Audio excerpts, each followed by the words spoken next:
স্লোগানে স্লোগানে উত্তাল কেন্দ্রীয় শহীদ মিনার এলাকা।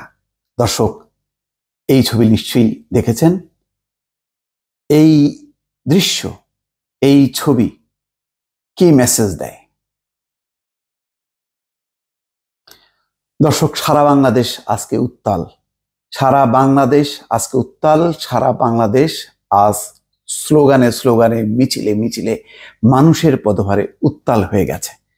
একেবারে রাজধানী থেকে শুরু করে বাংলাদেশের সমস্ত জায়গায় আজকে মানুষের স্লোগানে, মানুষের পদভারে রীতিমতো প্রকম্পিত। দর্শক, এটি বলার অপেক্ষা রাখে না। আজকে মাঠে নামেনি, রাজপথে নামেনি, কে নামে নাই? শিশু থেকে শুরু করে বৃদ্ধ, সকল বয়সের শ্রেণী, পেশা, বয়স, ধর্ম, বর্ণ নির্বিশেষে সবাই দলে দলে নেমেছে। দাবি একটাই, পরিবর্তন। দর্শক, স্লোগানে উত্তাল কেন্দ্রীয় শহীদ মিনার এলাকা। রাজধানীর বিভিন্ন এলাকা থেকে বিক্ষোভ মিছিল নিয়ে শহীদ মিনার এলাকায় একত্রিত হয়েছেন শিক্ষার্থী ও সাধারণ মানুষ। শিক্ষার্থীরা আর একা নয়, সাধারণ মানুষ পাশে এসে দাঁড়িয়েছে। তাদের রক্তের ঋণ শোধ করতে শুরু করেছে সাধারণ মানুষ। এই জন্য নিজেরা আজকে তারা রাজপথে নেমে এসেছে। দর্শক, কোটা সংস্কার দাবি ঘিরে শুরু হওয়া আন্দোলন এখন সরকার পতনের স্লোগানে উত্তাল। দর্শক, এখন একটাই দাবি, সরকারের পদত্যাগ। দর্শক, সবার এখন অপেক্ষা। শুধু এইটুকু বলতে পারি, অনেক খবর নিশ্চয়ই আপনারা শুনছেন, জানছেন। পরিস্থিতি শুধু একটু বলতে পারি, আইন শৃঙ্খলা বাহিনীর সমস্ত পর্যায় থেকে নির্দেশ, আর কোনো গুলি নয়, কোনো গুলি চলবে না। বিচ্ছিন্নভাবে দু এক জায়গায় চলছে, থেমে যাবে। দর্শক, পরিস্থিতি র্যাপিড পরিবর্তন হচ্ছে। আমি জানি না কখন এই ভিডিও হয়তো যখন আপ হবে তারপরেই হয়তো আপনারা জানবেন, বা তার আগেই ঘটবে পরিবর্তন। দর্শক, পজিটিভ পরিবর্তন নিঃসন্দেহে বলা যায়। কেননা মানুষের এই জোয়ার, মানুষের এই দাবি, এই প্রাণের দাবি, এটা আর উপেক্ষা করা যাবে না। বিকেল 4:45টার দিকে এই প্রতিবেদন লেখার সময়ও বিভিন্ন এলাকা থেকে মিছিল নিয়ে আন্দোলনকারীরা আসছিলেন শহীদ মিনার এলাকায় উপস্থিত। প্রথম আলোর 3 জন বলছেন যে আজ শনিবার বেলা 2:30টার পর থেকে দলে দলে শহীদ মিনার জড়ো হতে শুরু করেন বিক্ষোভকারীরা। সময় যত গড়াতে থাকে, আন্দোলনকারীদের সংখ্যা তত বাড়তে থাকে। হাজারো মানুষের ভিড়ে শহীদ মিনার চত্বরে এবং আশেপাশের এলাকায় পা ফেলার কোনো জায়গা নেই। দর্শক, শুধু কল্পনা করেন কত মানুষ আজকে শহীদ মিনারে। শুধু শহীদ মিনার, চট্টগ্রামে কত মানুষ গুনতে পারবেন না। বরিশালে কত মানুষ গুনতে পারবেন না। সিলেট, হবিগঞ্জ, মৌলভীবাজার, কয়টা জেলার নাম বলবো?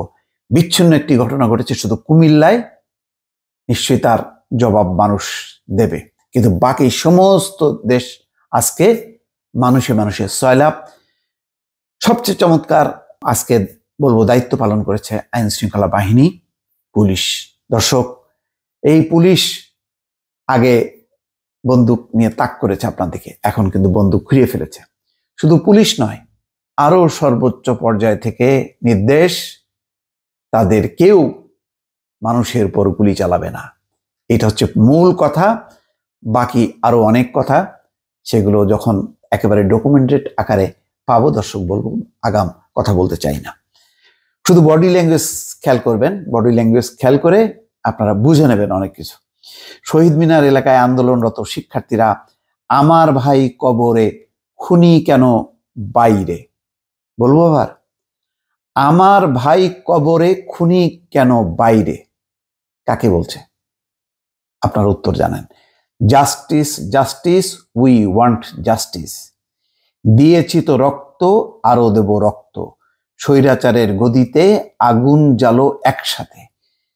জালো রে জালো, আগুন জ্বালো, বুকের ভেতর অনেক ঝড়, বুক পেতেছি গুলি কর। আর ভয় নেই, মানুষ ভয় থেকে বের হয়ে গেছে। দর্শক, 15টা বছর মানুষ ভয়ে ছিল, লিখতে পারতো না, বলতে পারতো না। মানুষ জিম্মি ছিল। সেই জিম্মি দশা থেকে মানুষ এখন মুক্তির স্বাদ পাচ্ছে। তার প্রতিফলন নিশ্চয়ই আপনারা রাজপথে দেখছেন। গুন্ডামি, মস্তানি, জোর করে মানুষের উপরে অন্যায় করা, ভোটের অধিকার বঞ্চিত করা, সেই যুগের অবসান ঘটতে চলেছে দর্শক। ছাত্র জনতার অভ্যুত্থান, পদত্যাগ, শেখ হাসিনার পদত্যাগ, এমন নানা স্লোগান দিচ্ছিলেন। সারা দেশে ছাত্র নাগরিকের শান্তিপূর্ণ আন্দোলনে হামলা করে খুনের প্রতিবাদ ও 9 দফা দাবিতে গতকাল নতুন কর্মসূচি ঘোষণা করে বৈষম্য বিরোধী ছাত্র আন্দোলন।